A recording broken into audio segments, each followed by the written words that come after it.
Okay. Mass assault were diversionary explosive entry. Ito, panoorin natin mga idol. Samahan niyo ako. Tala. On this scenario, we proceed to the final assault position.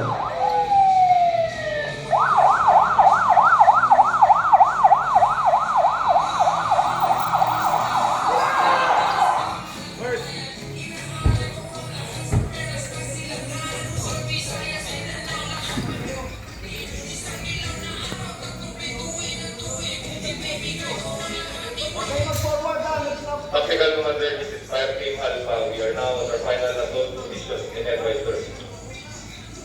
Copy and that, stand by. Okay, ako nga sir. Yes, Fire Team ako. And our final assault position in Headway, sir. Copy and that, all teams stand by. Here, the SWAT team shall use diversionary tactics using explosives, and likewise, explosives will be used to breach the windows of the bus. To the teams, we are on scene line. Stand by.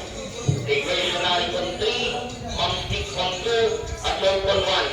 All units, stand by. Prepare to assault. On my count. 5, 4, 3, 2.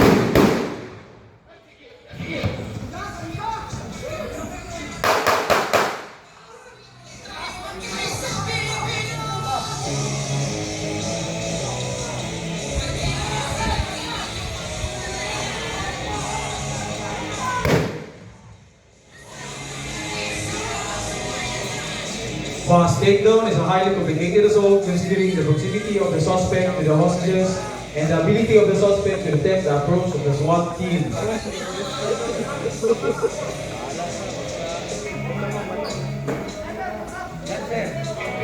This is Fire Team Alpha.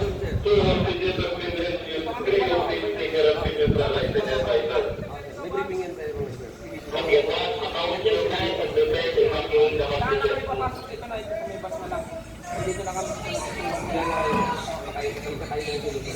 Ladies and gentlemen, the SWAT team successfully rescued the hostages using speed, aggression, and surprise. The team likewise used protective equipment, specifically ballistic shield.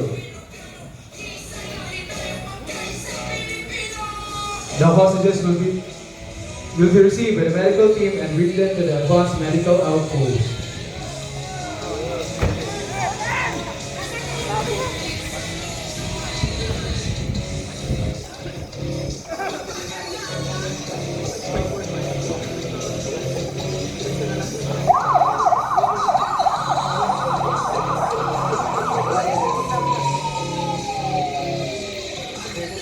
Okay, and bus assault mga idol. Bye bye.